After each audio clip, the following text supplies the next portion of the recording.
Assalamualaikum warahmatullahi wabarakatuh. Perkenalkan, saya Evilia Mulyani dengan NIM 2285220048.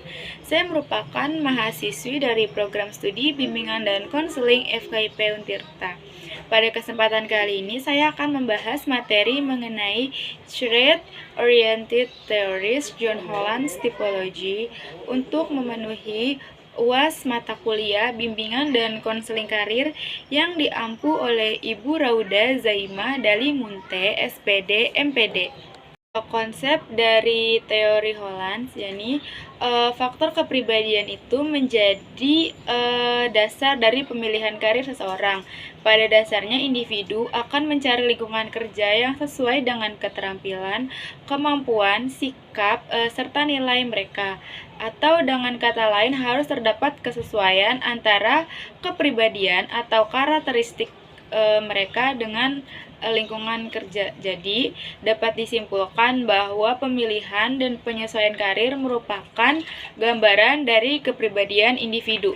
Tipe kepribadian menurut teori Holland dibagi menjadi 6. Yang pertama, tipe kepribadian realistik, yakni kepribadian yang memiliki kecenderungan untuk memilih lapangan pekerjaan yang berorientasi pada penerapan atau pelaksanaan. Contohnya adalah supir truk, operator mesin, petani, dan sebagainya.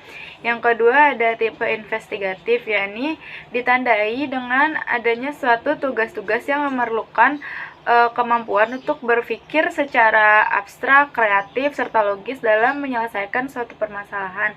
Contohnya ialah pengacara, ahli matematika, ilmuwan, dan sebagainya.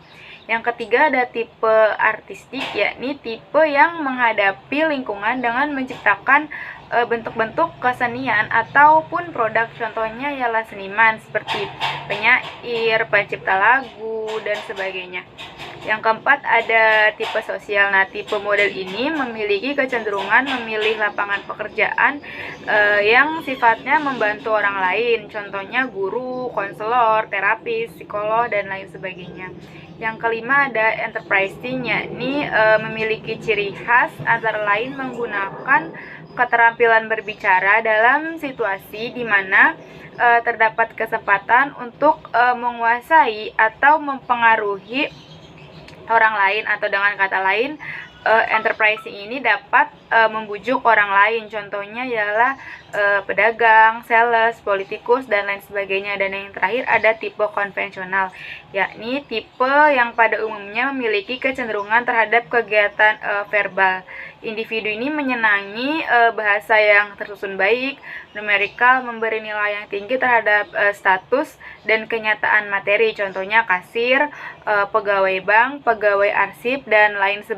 Melalui model heksagon seperti gambar di samping, terdapat 4 asumsi mengenai hubungan antara tipe kepribadian dengan lingkungan kerja. Yang pertama ada kesesuaian atau kongruensi, yakni kesesuaian antara tipe kepribadian dengan lingkungan kerja yang berbeda. Kemudian yang kedua ada ketepatan atau konsistensi, yakni ketepatan antara tipe kepribadian dengan tipe lingkungan kerja. Dan yang ketiga ada perbedaan atau differentiation, yakni perbedaan ini dapat membantu individu untuk mengubah pemikiran mengenai tingkah laku karir. Dan yang terakhir ada identitas atau identity. Identitas ini mengacu pada individu yang memiliki gambaran jelas dan kestabilan pada tujuan, minat, serta bakat yang dimilikinya. Selanjutnya ada implikasi dari teori Holland. Yang pertama, dapat memahami proses dan karakteristik dari perkembangan individu. Dan yang kedua, dapat memahami kebutuhan dasar individu ataupun kebutuhan khusus individu.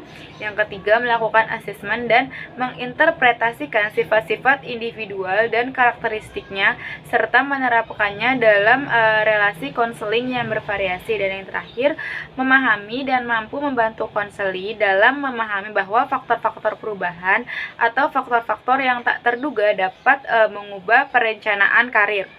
Peran konselor yang pertama membantu membuat keputusan karir dengan memberikan informasi yang diperlukan. Yang kedua, membantu membuat keputusan karir dengan mengembangkan keterampilan membuat keputusan. Dan yang ketiga, membantu membuat keputusan karir yang saling berkaitan, dan yang terakhir membantu memahami dan mengembangkan sifat yang dimiliki oleh individu atau konseli untuk mencapai keputusan karir. Dan terakhir ada kelebihan dan kekurangan dari teori Holland. Untuk kelebihannya dari teori ini tuh terlihat komprehensif karena mengkaji pilihan okupasi sebagai bagian dari gaya hidup individu secara keseluruhan, dan sebagai teori yang mendapat banyak dukungan dari hasil penelitian sejauh tentang modal lingkungan serta kepribadian. Sedangkan untuk kekurangannya sendiri tuh dari teori ini kurang melihat proses perkembangan yang mendasarkan dari keenam tipe kepribadian dan tidak memperlihatkan fase-fase tertentu dalam proses perkembangan individu serta akumulasi rentang umur. Sekian pemaparan materi dari saya, kurang dan lebihnya mohon dimaafkan, saya akhiri. Wassalamualaikum warahmatullahi wabarakatuh.